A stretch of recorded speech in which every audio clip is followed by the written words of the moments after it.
Hola, mi nombre es Samuel Rico, pastor de Nova. Nova es una iglesia cristiana en Jalapa, Veracruz, y nuestro propósito principal como iglesia es reunirnos alrededor de la palabra de Dios. Creemos que Dios a través de su palabra es como transforma a su pueblo. Nos llama a creer, a arrepentirnos, a amar lo que antes aborrecíamos, a aborrecer lo que antes amábamos. Y entonces, antes de empezar con esta prédica, déjame recordarte un par de cosas. El propósito principal para subir estas predicaciones en línea es para aquellos comprometidos con una iglesia local que no pudieron asistir por cualquier razón a su iglesia este domingo. Estas predicaciones son un recurso para nosotros, para poder crecer, para poder escuchar la palabra de Dios. Sin embargo, creemos que un cristiano no puede existir sin una iglesia. Creemos que el contexto bíblico en el cual el cristiano crece y se sustenta como cristiano por la gracia de Dios es a través de su iglesia local, sometiéndose a un liderazgo local, amándose unos a otros, sirviéndose unos a otros, perdonándose unos a otros. Un cristiano no puede vivir su vida cristiana simplemente consumiendo predicaciones en una pantalla de su televisión, de su computadora. Entonces te animamos a comprometerte con una iglesia local. Si no pudiste asistir a una iglesia este domingo, nos da gusto que estés viendo este video. Disfrútalo, nuestra oración es que te sea de bendición. Sin embargo, si no te has comprometido con una iglesia local, mi oración es que puedas comprender que el amor de Dios se refleja en medio de su pueblo, mostrándose en la iglesia local. Nuestra oración es que Dios siga transformando nuestro país, que el Evangelio siga siendo proclamado, que la sana doctrina siga expandiéndose en nuestras iglesias y cada vez más cristianos podamos adorar a ese Dios soberano que nos ha mostrado su gracia a través de Cristo a pesar de lo que somos.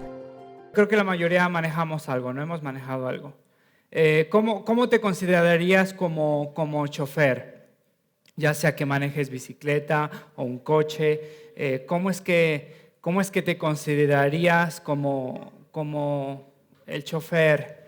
¿Crees que eres buen conductor? ¿Crees que eres malo? Algunos son malísimos, no se les da. Mi esposa es muy buena manejando, muy buena.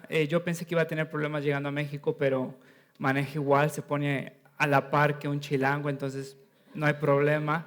Yo soy muy malo, en verdad, me desubico, me pierdo, me tienen que estar recordando a dónde voy. Si me dejas ahí en una calle en el centro, te lo juro que no sé cómo regresar a mi casa, oren por mí. Hay una historia de un contratista que estaba buscando choferes para su empresa. Este contratista tenía diferentes camiones y estaba buscando diferentes personas que operaran estos camiones, estos coches. Este señor era dueño de esta empresa, pero ya no podía manejar, así que estaba buscando personas que pudieran manejar estos coches por él. Y estaba entrevistando a varias personas que habían pasado su vida manejando diferentes camiones. Ahora una pregunta, y para él era la más importante. Les preguntaba a estas personas, ¿qué tan cerca manejas del barranco? Y para estas personas era una forma de entenderse, era una forma de preguntar qué tantos riesgos estás dispuesto a tomar para entregar la carga que tienes que ir a dejar. Entonces este señor estaba preocupado por ir a dejar cargas, mercancías a diferentes partes de la República. Necesitaba entregarlas con tiempo, en forma. Y entonces en esta entrevista le preguntaba a estos señores, a estos choferes, ¿qué tan cerca puedes manejar cerca de la barranca? Porque justo ahí afuera de su empresa había una barranca muy pronunciada, había costado muchísimas vidas, y les estaba preguntando si se atrevían a manejar cerca de la barranca para poder ir a entregar estas mercancías. Los diferentes choferes, había de todo. Había personas que se jactaban en que manejaban media llanta fuera del barranco. Había personas que decían que estaban dispuestos a manejar 10 centímetros fuera del barranco. Pero lo interesante es que este chofer, este dueño de esta empresa, terminó contratando a una persona que respondió totalmente diferente a esta pregunta. Cuando el dueño de la empresa le preguntó a este chofer, ¿qué tan cerca estás dispuesto de manejar cerca del barranco? Este chofer le dijo, no estoy dispuesto a manejar cerca del barranco, es más, voy a hacer todo lo posible por manejar lejos del barranco. Y este dueño de la empresa sabía lo que le había costado a él mismo manejar cerca del barranco. No podía caminar, era inválido y le había costado la vida de su propia familia el manejar cerca del barranco. Y terminó contratando a una persona que estaba dispuesta a hacer todo lo que estaba en sus manos por manejar lejos del barranco. Pablo en este capítulo va a hablar de la madurez cristiana, del cristiano maduro. Y va a describir la madurez cristiana no como la capacidad de manejar cerca del barranco o cerca del pecado, sino la madurez cristiana se refleja por la capacidad, por la disponibilidad de manejar tan lejos del barranco como sea posible. La madurez cristiana no se mide por qué tan cerca manejas cerca del barranco. La madurez cristiana se refleja más bien por lo que estás dispuesto a hacer por manejar lejos del barranco. Y estas personas, muchas de ellas habían caído al barranco por mal usar su libertad cristiana. ¿Te acuerdas el capítulo pasado que habíamos hablado de estas personas que no estaban dispuestas a dejar su libertad por el bien de aquellos que estaban en peligro de recaer en pecado? Estas personas se creían libres, no estaban dispuestas a dejar su libertad porque se creían libres, y entonces Pablo les dice que él está dispuesto a dejar su libertad. Aunque tiene derecho de ser apoyado como apóstol de esa iglesia, ha dejado su derecho por el bien del evangelio, porque está dispuesto a hacer todo para predicar el evangelio sin ningún tropiezo. Y entonces Pablo, ¿te acuerdas que nos dice ahí en el versículo 26 del capítulo 9? Así que yo no corro como quien no tiene meta, no lucho como quien da golpes al aire, más bien golpeo mi cuerpo y lo domino, no sea que después de haber predicado a otros, yo mismo quede descalificado. Estas personas habían caído al barranco, se habían descalificado porque en su libertad cristiana no estaban dispuestos a dominarse, no estaban dispuestos a poner límites a esa libertad cristiana por el bien de los demás ni por el bien de la predicación del evangelio. Y entonces Pablo nos va a hablar de dos puntos. Pablo les va a hablar de la advertencia a estos corintios de que tal vez no son cristianos, de que han manejado tan cerca del barranco que muchos de ellos han caído al barranco y han mostrado su incredulidad por cómo viven. Y lo va a hablar a través de dos puntos. El primero va a ser que la cultura no te hace cristiano. Le va a hablar a los corintios y les va a decir: aguas, que la cultura no te hace cristiano. Que hayas vivido en iglesia, que hayas experimentado iglesia, no te da la seguridad de que eres cristiano. El segundo punto es de que los frutos muestran al incrédulo. Y Pablo va a utilizar el Antiguo Testamento para convencer a estos cristianos que posiblemente no son creyentes porque han caído al barranco, no son capaces de dominarse a ellos mismos, y va a hablar de 3 ejemplos del Antiguo Testamento y los va a tratar de convencer de que aquel que ignora las señales o las advertencias de caerse al barranco, o aquel que mal usa su libertad cristiana para regresar a la esclavitud del pecado, se ha mostrado un incrédulo. Entonces quiero que veas conmigo el primer punto. La cultura no te hace cristiano.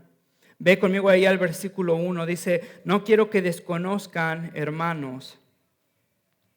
No quiero que desconozcan, hermanos. En el versículo 6 dice: todo esto sucedió para servirnos de ejemplo.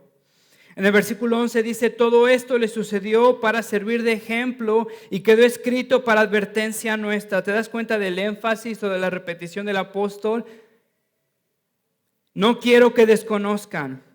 Todo esto sucedió para servirles de ejemplo, para advertirles. Versículo 11, todo esto sucedió otra vez para servirles de ejemplo y quedó escrito para advertencia nuestra. Está hablando de estos cristianos que son incapaces de controlarse, de dejar su libertad cristiana y han decidido vivir en libertinaje. Quiero que te des cuenta de cómo Pablo tiene una continuidad del Antiguo Testamento al Nuevo Testamento. Fíjate que utiliza ejemplos del Antiguo Testamento y los aplica a la vida cristiana. Esto tiene relevancia porque muchos de nosotros pensamos que el Dios del Antiguo Testamento es diferente al Dios del Nuevo Testamento y pensamos que el Dios del Antiguo Testamento tal vez era un Dios enojado, airado, celoso, pero el Dios del Nuevo Testamento es un Dios bonachón, es un Dios buena onda. ¿Sabías que Jesús habla en su mayoría acerca del infierno y del mal uso de las riquezas? Si ves una comparación o haces un estudio de todo lo que habla Jesús, la mayoría de lo que habla es acerca del infierno y acerca de las advertencias del mal uso de las riquezas. El Dios del Antiguo Testamento es el mismo Dios del Nuevo Testamento. Hay personas que han querido deshacerse del Dios del Antiguo Testamento, ignoran que el Dios del Nuevo Testamento es el mismo Dios justo, celoso, airado por el pecado, celoso por su gloria. Fíjate, entonces Pablo habla del Antiguo Testamento y lo va a aplicar a la vida del Nuevo Testamento. Y entonces nos va a decir que la cultura no nos hace cristianos. No quiero que desconozcan, hermanos, que nuestros antepasados estuvieron todos bajo la nube y que todos atravesaron el mar. No quiero que ignoren que pueden tener mucho conocimiento, pero poca transformación. Hermanos, no quiero que ignoren, estas personas se creían fuertes porque tenían mucha teología. Hermanos, no quiero que ignoren que la cultura no los hace cristianos. Y el primer ejemplo es acerca de aquellos que atravesaron todos bajo la misma nube. ¿Te acuerdas ahí en Éxodo 13? ¿Te acuerdas cuando Dios acaba de libertar al pueblo de Israel? Estaba viviendo en esclavitud. Dios los libera. Entonces están atravesando el desierto y después Faraón los empieza a perseguir y viene una nube y esa nube está debajo del pueblo de Dios, que esa nube nos dice que los alumbraba de noche y los guiaba de día, y esa nube se pone entre Egipto y se pone entre Israel, los está separando, los está protegiendo, y ahí estaban todos los israelitas, ahí estaban viendo la nube. Estaban disfrutando de la bendición de Dios, estaban siendo bendecidos por la protección de Dios, por la guía de Dios. Todos estaban bajo la misma nube, ¿te acuerdas? Fíjate ahí en Éxodo capítulo 13, de día el Señor iba enfrente de ellos en una columna de nube para indicarles el camino, de noche los alumbraba con una columna de fuego, de ese modo podían viajar de día y de noche. Pon atención, versículo 22 de Éxodo capítulo 13. Jamás la columna de nube dejaba de guiar al pueblo durante el día, ni la columna de fuego durante la noche. Habían sido guiados por Dios, habían sido protegidos por Dios. Después Pablo hace referencia, fíjate, fueron bautizados en la nube y en el mar para unirse con Moisés. ¿Te acuerdas? Hace referencia a cuando Dios parte el mar Rojo. Éxodo capítulo 14, los israelitas sin embargo cruzaron el mar sobre la tierra seca, pues para ellos el mar formó una muralla de agua a la derecha y la otra a la izquierda. Dios cumplió las promesas que le había dado al pueblo de Israel. Dios los acaba liberando de la esclavitud de donde vivían. Dios muestra su poder. Dios derroca a cada uno de los dioses que tenía Egipto. Dios dice en los Salmos, con su brazo fuerte rescató a su pueblo y cumplió cada una de las promesas que les había dado. ¿El pueblo de Israel se lo merecía? No se lo merecía. Dios actuó siempre a pesar del pueblo de Israel. Es Dios quien entonces abre el mar Rojo, rescata al pueblo de Israel, y entonces Pablo dice que todos fueron bautizados junto con Moisés. Todos fueron identificados junto con Moisés como pueblo de Dios. Dios los llamó del pecado, Dios los reclamó de la esclavitud del pecado, Dios los bautizó, Dios los unió, Dios los identificó y Dios les dijo, este es mi pueblo. Todos ellos experimentaron la protección y la guía del Señor, ¿no es cierto? Todos ellos pudieron atravesar el mar y pudieron experimentar la gracia de Dios al ser liberados de algo que ellos habían sufrido por mucho tiempo, ¿no es cierto? Fíjate, versículo 3, todos también comieron el mismo alimento espiritual y tomaron la misma bebida espiritual, pues bebían de la roca espiritual que los acompañaba, y la roca era Cristo. ¿Te acuerdas cuando estaban en necesidad? Ahí en Éxodo 16, estaban atravesando el desierto, sentían que se morían, no podían más, estaban hambrientos, estaban clamando a Dios, y Dios en su misericordia, ¿te acuerdas que les da el maná? Pan caído del cielo, y entonces dicen que era un pan como nunca antes habían probado, dulce como la miel, y toda su hambre desapareció y daban gracias a Dios. ¿Te acuerdas? Fueron alimentados con el alimento espiritual y tomaron la misma bebida espiritual, pues bebían de la roca espiritual. ¿Te acuerdas? Capítulo 17 de Éxodo, atravesaban el desierto, tenían sed, sentían desfallecer, clamaron al Señor, y Dios en su misericordia partió la roca, y de una roca salió agua, y Dios calmó la sed de cada uno de ellos. Y Pablo dice, y la roca es Cristo. Y entonces Cristo en su misericordia alimentó y sustentó a este pueblo rebelde, aunque no se lo merecían, y la herida de esta roca alimentaba cada una de sus necesidades. Fíjate lo que dice, pues bebían de la roca espiritual que los acompañaba. Y la roca era Cristo. ¿Cómo una roca te va a acompañar? Algo interesante es que en Éxodo 17, al principio del Éxodo, del peregrinaje, está la roca herida que les calmaba su sed. Pablo nos dice que es Cristo. Éxodo 17, al principio del peregrinaje, está la roca herida calmando su sed. Números 20, al final del peregrinaje, está la roca herida calmando su sed. La presencia de Cristo está al principio del peregrinaje, la presencia de Cristo está al final del peregrinaje, la herida de Cristo sustentando a su pueblo está al principio del peregrinaje, la herida de Cristo está al final del peregrinaje de cada cristiano alimentando sus necesidades, ¿no es cierto? Fíjate, versículo 5. Sin embargo, la mayoría de ellos no agradó a Dios y sus cuerpos quedaron tendidos en el desierto. Sin embargo, la mayoría de ellos no agradaron a Dios y sus cuerpos quedaron heridos en el desierto. Ponte a pensar en el privilegio de estas personas. Pudieron atravesar el Mar Rojo, pudieron ser guiados por la nube, pudieron escuchar a Moisés, pudieron ver las tablas de las leyes, pudieron ver ese monte en fuego, pudieron probar el maná, pudieron beber de esa agua que satisfacía toda su sed. Experimentaron la gracia constante de un Dios que hirió esa roca para sustentarlos en medio del desierto. Y sin embargo, la mayoría de ellos no agradó a Dios. Y la mayoría es una forma leve de decir, ninguno agradó a Dios. ¿Te acuerdas de lo que había pasado? Solo Caleb y Josué quedaron. Solo Caleb y Josué quedaron de todo un pueblo que había experimentado la gracia de Dios, que había disfrutado el sustento de Dios, que había visto con sus propios ojos lo que Dios era capaz de hacer por un pueblo que no se lo merecía. Sin embargo, la mayoría de ellos no agradó a Dios y sus cuerpos quedaron tendidos en el desierto. Pablo está diciendo, la cultura no te hace cristiano. Los rituales que practicas no son salvíficos.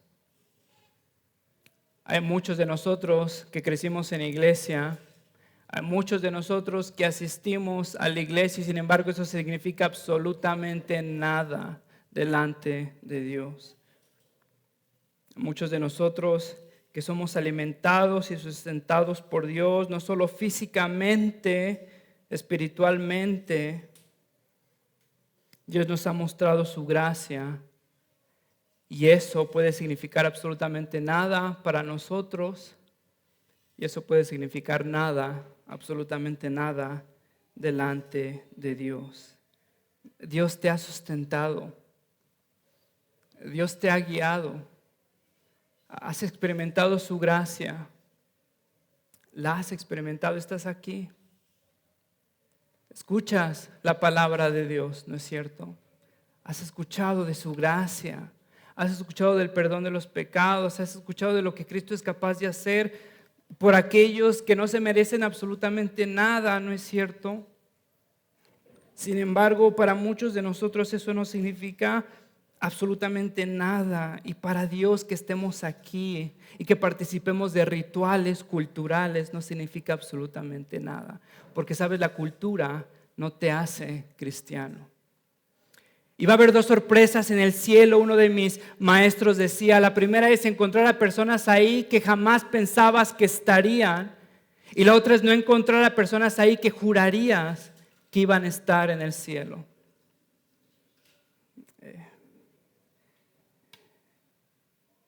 Sería bastante inocente pensar que todos los que estamos aquí estaríamos delante del Señor, ¿no es cierto? ¿Por qué? Porque vamos a la iglesia cada domingo. Porque llevamos a nuestros hijos a la iglesia, porque no decimos groserías, porque damos la morralla que nos sobra a la iglesia cada domingo. Fíjate, Pablo les va a dar la segunda advertencia, les va a decir que participes de una cultura cristiana no te hace cristiano, y la segunda es, los frutos revelan al incrédulo. Fíjate, versículo 6, todo esto sucedió para servirnos de ejemplo, a fin de que no nos apasionemos por lo malo como lo hicieron ellos. Fíjate cómo lo dice, a fin de que no nos apasionemos por lo malo. Y bueno, nos va a dar 3 ejemplos de ese descontrol o de esa pasión por lo malo. Fíjate, la nueva versión de las Américas, Nueva Biblia de las Américas, lo traduce como a fin de que no codiciemos lo malo. Y es interesante que está hablando de descontrol o de 3 pecados resultados del descontrol, cuando nos acaba de hablar que está dispuesto Él a limitar su libertad por el bien del Evangelio. ¿Te acuerdas? Así que yo no corro como quien no tiene meta, no lucho como quien da golpes al aire, más bien golpeo mi cuerpo y lo domino. No sea que después de haber predicado a otros yo mismo quede descalificado. En otras palabras, Cristo ha comprado tu libertad a precio de su sangre, y el cristiano no utiliza su libertad para acercarse lo más que pueda al barranco, sino el cristiano utiliza su libertad para perseguir la santidad. Ahora el cristiano es libre para alejarse del barranco y buscar estar más cerca de Dios. Sin embargo, estos corintios utilizaban su libertad para acercarse lo más cerca del barranco. Y Pablo les está diciendo que muchos de ellos están dentro del barranco y han mostrado su incredulidad porque son incapaces de dominarse a ellos mismos, son capaces de limitar su libertad, son capaces de disciplinarse, son capaces de ponerse límites porque piensan que son demasiado libres. Fíjate, y entonces la primera va a ser idolatría. Tres pecados resultados del descontrol, idolatría. Fíjate, versículo 7. No sean idólatras como lo fueron algunos de ellos. Según está escrito, se sentó al pueblo a comer y a beber y se entregó al desenfreno. No cometamos inmoralidad sexual como algunos lo hicieron, por lo que en un día perecieron 23,000. ¿Te acuerdas ahí en Números 25? El pueblo de Israel estaba acampando en Sitín, estaban en su peregrinaje, y después fíjate en Números 25, versículo 1, cómo lo dice: mientras los israelitas acampaban en Sitín, comenzaron a prostituirse con las mujeres moabitas, las cuales los invitaban a participar en los sacrificios a sus dioses. Los israelitas comían delante de esos dioses y se inclinaban a adorarlos. Eso los llevó a unirse al culto de Baal Peor. Por tanto, la ira del Señor se encendió contra ellos. ¿Te acuerdas entonces lo que pasa justo después de esto, que Dios manda llamar a los jefes de familias porque son los responsables de lo que estaba pasando? Ellos son los responsables de toda la idolatría porque fueron incapaces de dirigir a sus familias, y el líder es responsable por el bienestar de su familia. Tenía unos amigos muy queridos en la universidad, muy respetados por toda la universidad. Solo tenía este hombre 20 años, era muy inteligente, muy articulado, muy elocuente. Todos pensábamos que este hombre iba a hacer grandes cosas para el Señor. Este cuate, uno de mis amigos, sale negando la fe porque había vivido en pecado secreto por varios años. Nega la fe. Su esposa, por mantener una relación con él, niega la fe. Los dos niegan la fe. Ahora, si me preguntas, cada vez que pienso en ellos me da una tristeza increíble el pensar todo el potencial y todo lo que vivieron sustentados por la gracia de Dios. Porque este hombre no pudo contenerse, no pudo controlarse, porque llevó a su esposa a apostatar junto con él. Dios llama responsables a los jefes de familia en Números 25 y Dios los quiere ahorcar. Terminan ahorcados. Después Dios desata una peste que termina matando miles de personas. Y durante esta peste, uno de los israelitas agarra a una mujer moabita y se la quiere llevar a una de las tiendas. Y te acuerdas entonces, uno de los sacerdotes levitas lo ve, arde en ira, agarra una lanza y atraviesa a este hombre. Ponte a pensar el descontrol de este hombre. ¿No estabas viendo la mortandad alrededor de ti? ¿No estabas viendo que los jefes de familia estaban ahorcados porque se habían prostituido delante del Señor? ¿Y qué habrá movido a este hombre a agarrar una moabita y tratarla de meter a una tienda? ¿Te acuerdas? Uno de los sacerdotes agarra una lanza, lo atraviesa. Fines, termina atravesándolo. La idolatría de este pueblo termina siendo disciplinada. El segundo ejemplo, versículo 9, tampoco pongamos el segundo pecado, raíz del descontrol. Versículo 9, tampoco pongamos a prueba al Señor como lo hicieron algunos y murieron víctimas de la serpiente. Tampoco pongamos a prueba al Señor. ¿Cómo puedes poner a prueba al Señor? Algunas versiones dicen, tampoco tentemos al Señor, pero ¿cómo puedes tentar al Señor? Santiago nos dice, Dios no es tentado. ¿Cómo es que puedes tentar al Señor? Fíjate cómo lo traduce la versión de las Américas. En su corazón, ni provoquemos al Señor. Lo puedes entender así, desafiar al Señor. Tampoco desafiemos al Señor o tampoco provoquemos al Señor.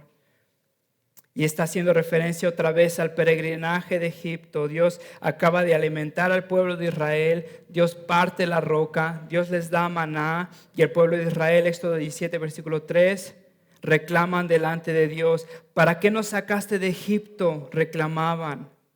Solo para matarnos de sed a nosotros y a nuestros hijos y a nuestro ganado. Le están reclamando a Dios. ¿Para qué nos sacaste de Egipto? Acaban de saciarse de maná y de agua.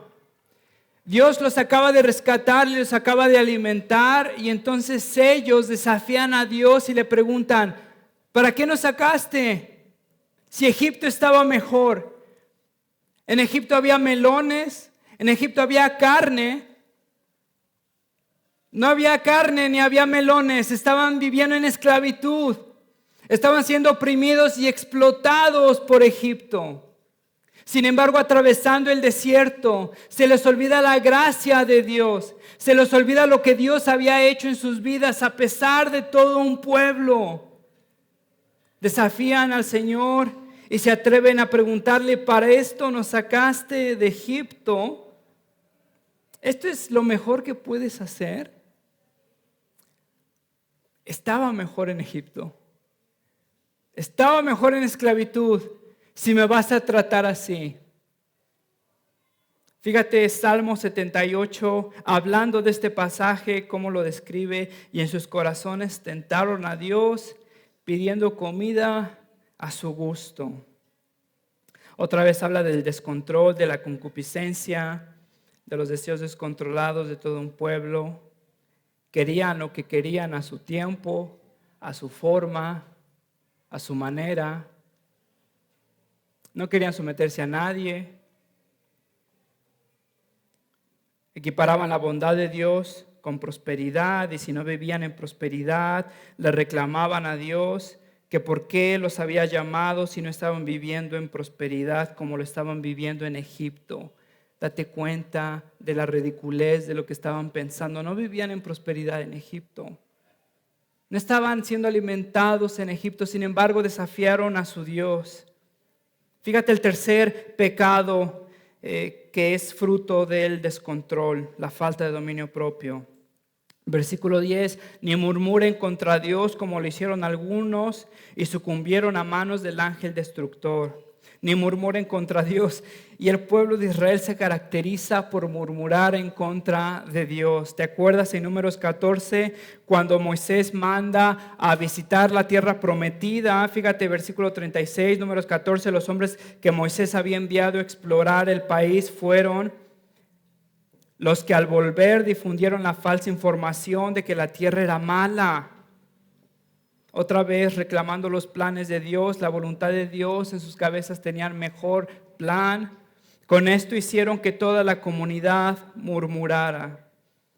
Números 16, 41, ¿te acuerdas cuando los israelitas se dan cuenta que Moisés es el líder? Entonces Coré y su familia se levantan en contra de Moisés y le dicen, aguanta, ¿quién te puso a ti como líder? ¿Por qué solo tú vas a poder sacrificar? Y Coré y su familia sacrifican, son consumidos por el fuego, ¿te acuerdas? Al día siguiente toda la congregación de los israelitas volvió a murmurar contra Moisés y Aarón, alegando, ustedes mataron al pueblo del Señor. Éxodo 17:3.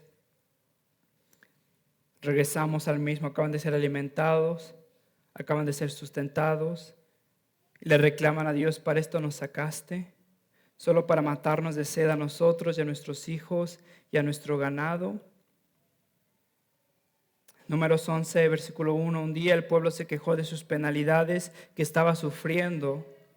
Al oírlos el Señor ardió en ira y su fuego consumió los alrededores del campamento. Ahora te das cuenta de esto. Pablo les está diciendo, la cultura no te hace cristiano y los frutos revelan al incrédulo. Y esos frutos o esos pecados son frutos del descontrol. Y cada pecado, si no te diste cuenta, fue disciplinado por el Señor. Cada pecado que fue fruto del descontrol, tarde o temprano fue disciplinado por el Señor. Pablo le está hablando a estas personas que son incapaces de limitar su libertad por el bien de los demás. Y Pablo les está diciendo, aguas, que la cultura no te hace cristiano, aguas que los frutos muestran al incrédulo. Y estas personas estaban viviendo como incrédulos porque se habían acercado tanto al barranco que prácticamente estaban dentro del barranco. Y específicamente lo hacían al participar de estas ofrendas a estos ídolos, porque no estaban dispuestos a limitarse, sabían que no había otros dioses, solo un Dios, y entonces pensaban que podían literalmente entrar al templo, podían participar de estas ofrendas, podían comer de estos alimentos y no había bronca porque eran libres. Y Pablo les está advirtiendo que prácticamente han caído al barranco. Hay muchos cristianos que utilizan su libertad cristiana para acercarse lo más que puedan al pecado sin pecar, pero lo irónico de esto es que esa libertad que tienen los ha llevado de regreso a la esclavitud del pecado del cual Dios los ha liberado. Que puedas hacer algo como cristiano no significa que lo debas hacer. Había personas que se habían acercado tanto a prácticas que eran cuestionables, a prácticas que no eran condenadas explícitamente por las Escrituras. Se habían acercado tanto que habían creado un parámetro en sus vidas, una adicción en sus vidas y prácticamente los habían llevado al barranco. Y utilizaron su libertad para esclavizarse de lo que Dios los había libertado en Cristo. Y entonces Pablo utiliza la cena del Señor para hacerles ver que prácticamente están dentro del barranco. Y fíjate, Pablo dice que la cena del Señor muestra nuestra lealtad delante del Señor, que en la cena del Señor disfrutamos de la comunidad que tenemos con el Señor. Entonces en el versículo 16 nos dice que a través de la copa de bendición disfrutamos de la comunidad de Dios con la sangre de Cristo. A partir del pan partido tenemos comunión con el cuerpo de Cristo. Somos unidos con Cristo, nos identificamos con Cristo, participamos de esta unión con Cristo.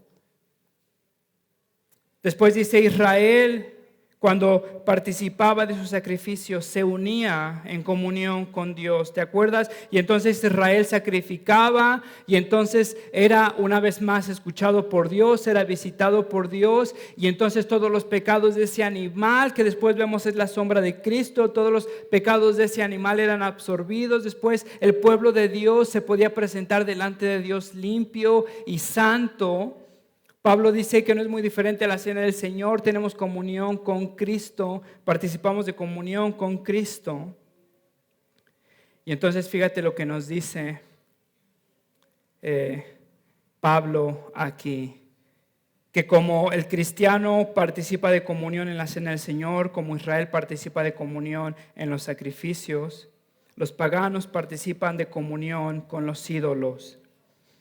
Pero hasta aquí entonces estás poniendo atención, bueno, conocidos los cuales, porque Pablo acaba de decir que no hay otros dioses, ¿no es cierto? Fíjate el capítulo 8, versículo 4, de modo que en cuanto a comer a lo sacrificado a los ídolos, sabemos que un ídolo no es absolutamente nada y que hay un solo Dios. Entonces Pablo se está contradiciendo. Para nosotros no hay más que un Dios, versículo 6, capítulo 8, 1 Corintios. El Padre de quien todo procede y para el cual vivimos, no hay más que un solo Señor, es decir, Jesucristo, por quien todo existe, por medio del cual vivimos. Fíjate el versículo 19 de este capítulo 10. ¿Qué quiero decir con esta comparación? Que el sacrificio que los gentiles ofrecen a los ídolos sea algo, o que el ídolo mismo sea algo. No, sino que cuando ellos ofrecen sacrificios, lo hacen para los demonios, no para Dios. Y no quiero que ustedes entren en comunión con los demonios. Estas personas estaban seguras de su teología y no sabían de los demonios. No sabían que estaban participando de una realidad que habían ignorado. Habían utilizado su libertad para someterse una vez más a lo que Dios había derrocado. En su teología habían ignorado que se habían sometido a la existencia de demonios. Y sabes, un error que podemos cometer como iglesia es vivir en una superstición cristiana, donde estamos miedosos de todo y le echamos culpa a los demonios de absolutamente todo. Y vivimos como si Dios no fuera fuerte, no fuera fiel, el Espíritu Santo no nos haya sellado, vivimos miedosos de todo, escondiéndonos de todo. Hay otros cristianos, sin embargo, que en su seguridad ignoran que Dios ha derrotado al enemigo y el enemigo aún sigue causando estragos. Quiero que pongas atención a esto. Lucifer se revela con los ángeles caídos y ellos terminan siendo demonios. Apocalipsis 12, Judas 6. Algunos están en prisión, Judas 1. Otros gobiernan las tinieblas de este siglo. Efesios 6, Colosenses 2. Algunos tratan de frustrar el plan de Dios. Daniel 10. Algunos pueden afligir incrédulos. Mateo 8, los evangelios, los exorcismos que Dios hace. ¿Te acuerdas? Algunos tratan de estorbar la obra de Cristo. 1 Pedro 5, 2 Corintios 11. Algunos promulgan falsa doctrina. 1 Timoteo 4.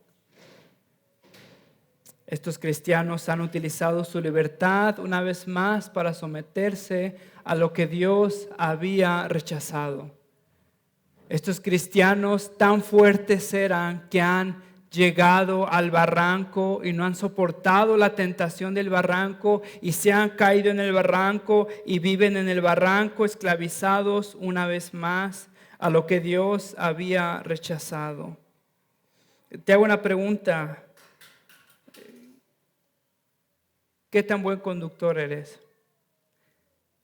¿Te acercas al barranco lo más que puedes o te alejas al barranco lo más que puedes? En tu vida cristiana, ¿qué tipo de chofer eres? ¿Te acercas al barranco lo más que puedes o te alejas al barranco lo más que puedes? ¿Cómo utilizas tu libertad cristiana? Sabes, muchos de nosotros, cristianos, o pensamos que somos cristianos y solo Dios lo sabe, vivimos en esclavitud en nombre de nuestra libertad cristiana. Y en nuestra libertad cristiana instalamos Instagram, usamos Instagram, y en nuestra libertad cristiana nos esclavizamos a Instagram. Muchos de nosotros hemos regresado a parámetros de los cuales Dios nos ha rescatado y empezamos utilizando nuestra libertad cristiana por tener una amistad del sexo opuesto y hemos terminado una vez más en un ciclo de fornicación y utilizamos nuestra libertad cristiana para esclavizarnos una vez más a lo que Dios ha rechazado. Tu libertad cristiana te permite tener celular. Tu libertad cristiana te ha llevado a la esclavitud de tu celular. Tu libertad cristiana te permite tomar alcohol. Tu libertad cristiana te ha llevado a la esclavitud del alcohol. Tu libertad cristiana te permite descansar. Claro que sí. Tu libertad cristiana o el mal uso de esta libertad te ha llevado a ser esclavo de la comodidad, de la pereza, del desinterés. Tu libertad cristiana te permite ver películas. Ese mal uso te ha llevado a películas que te han llevado a parámetros de pecado, los cuales Dios te ha rescatado. Tenía unos amigos que, siempre digo amigos, pero en verdad que no soy yo, eran mis amigos, que jugaban al tarot y a la cuija y estaban bien metidos en horóscopos y según ellos decían que eran libres de hacerlo. Fíjate cómo es un mal uso de la libertad. Y se abren o se exponen a realidades que Dios ya ha derrocado, que ha rechazado. A realidades que tienen control sobre sus vidas. Y sabes, muchas veces vemos este capítulo y hablamos sobre personas que literalmente estaban entrando a templos y ofreciendo comida a los ídolos y decimos, híjole, pero es que yo no soy así, o sea, ya no soy idólatra. Dios me rescató de la idolatría y ya no necesito tal vez ir a hacerme una limpia con el chamán o ir o poner a San Juditas Tadeo boca abajo o hacer un amarre, lo que tú quieras. O sea, ya no soy de ese tipo. Fíjate lo que Tim Keller dice acerca de la idolatría. Cuando algo en la vida es un requisito absoluto para tu felicidad y autoestima, cuando algo en la vida es un requisito absoluto para tu felicidad y autoestima, es esencialmente un ídolo. Algo que en realidad estás adorando. Ponte a pensar algo que no te puedes imaginar tu vida sin eso. Hace unos días estaba durmiendo en mi casa. Todos saben, mi esposa sabe que mi consentida es Lea, la niña. Y un día hace unos días, lo dije duro, pero no está aquí, no pasa nada. Sí, bueno, pues ya, ella lo sabe. Un día estábamos durmiendo esta semana, hace unos días, estábamos durmiendo y de pronto empiezo a escuchar unos gritos así, desgarradores, así muy fuertes, como nunca en mi vida había escuchado, así como películas así de terror. y me levanto y luego es Lea y digo, no sé, se cayó. Y yo me imaginé, en una litera, dije, se cayó y está atorada, no sé, se fracturó una pierna, no sé, yo estaba así haciendo mis historias, justo ahí despertando. Y la veo, está bajando, nosotros dormimos abajo, está bajando las escaleras y en su desesperación se avienta de las escaleras y empieza a rodar de las escaleras. Y te lo juro que en ese momento yo no supe qué pasaba, pero me di cuenta de ese tipo de cosas que dices, no puedo imaginar mi vida. Si algo le hubiera llegado a pasar, fue una de esas pruebas que Dios me mostró lo poquito me mostró lo mucho que he rodeado mi vida alrededor de mis hijos y el bienestar de mi familia. Cuando algo en la vida es un requisito absoluto para tu fidelidad y autoestima, es esencialmente un ídolo. Y te confieso, muchas veces tengo mucho problema en decirle no a mis hijos. Porque los quiero ver felices, porque los he hecho un ídolo y Dios me lo ha mostrado y me está mostrando cada vez más. Pero muchos de nosotros, hermanos, vivimos en otro tipo de idolatrías, nuestro trabajo, nuestro bienestar, nuestra comodidad.